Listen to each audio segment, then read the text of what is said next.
How did Scotch tape appear and what is the story behind its name? At present, we can state with certainty that everybody knows what Scotch is.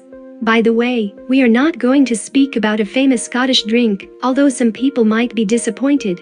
The topic of our article is adhesive tape, or, as they call it, Scotch tape. The story behind adhesive tape is quite intriguing, so let us start with the idea of its invention. Who invented Scotch tape and how it happened in 1923, an American Richard Drew got appointed as a lab technician at Minnesota Mining and Manufacturing, a small company producing sandpaper, later known as 3M Corporation. Richard's main responsibility was sandpaper. Just at that time, the company research department was experimenting with cellophane, aiming to create waterproof cover. In fact, cellophane hit the taste of food manufacturers immediately after its debut. For example, plastic cellophane food wrapping for confectionery and bread came into being. Back then, Richard already got interested in the new material and its properties.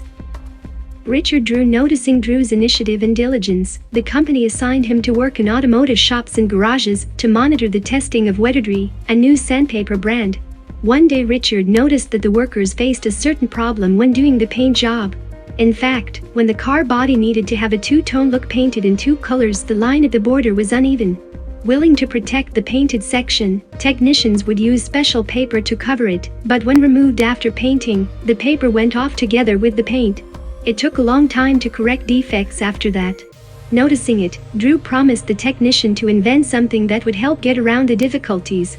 So sometime later, Richard brought the tape 5 centimeters wide, which was adhesive along the edges.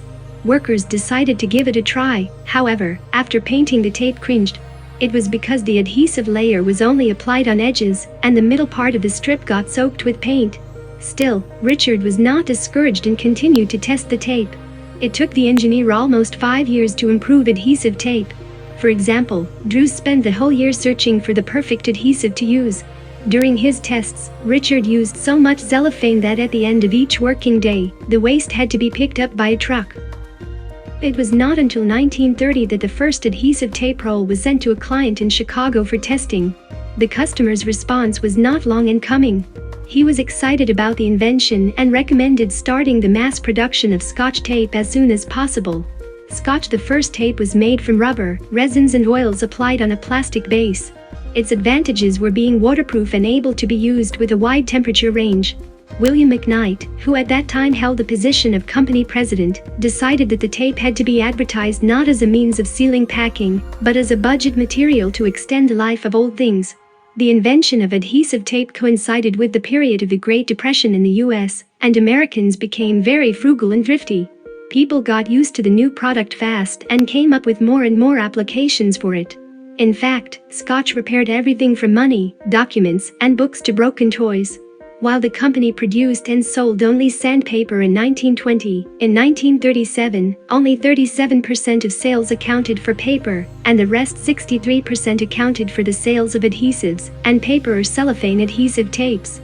After a while, there were many products whose name included the word Scotch.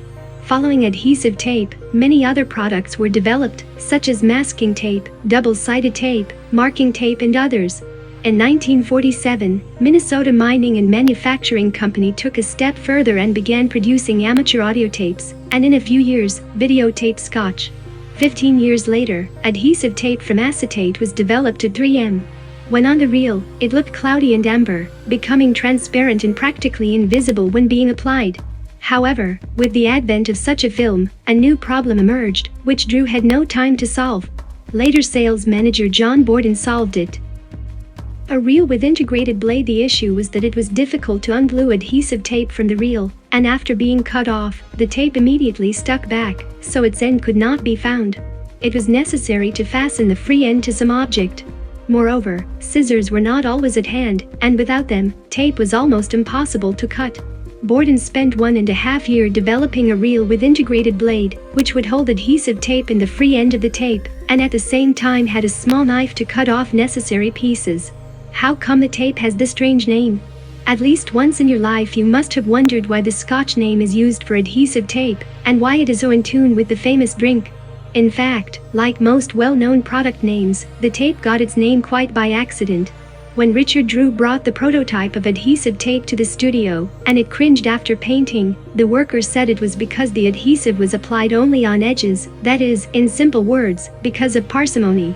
He threw a roll of test Scotch tape at Drew, and told him to take the tape back to his bosses in Scotland, so that they could put more adhesive. Why Scotland, would you ask? At that time, Scots were known for their frugality and stinginess. In the US, it was common to call Scotch everything that was greedy or stingy, meaning Scottish. Of course, modern adhesive tape cannot be called Scotch or Scottish anymore. It is of sufficient quality and has all necessary characteristics, depending on the field of application.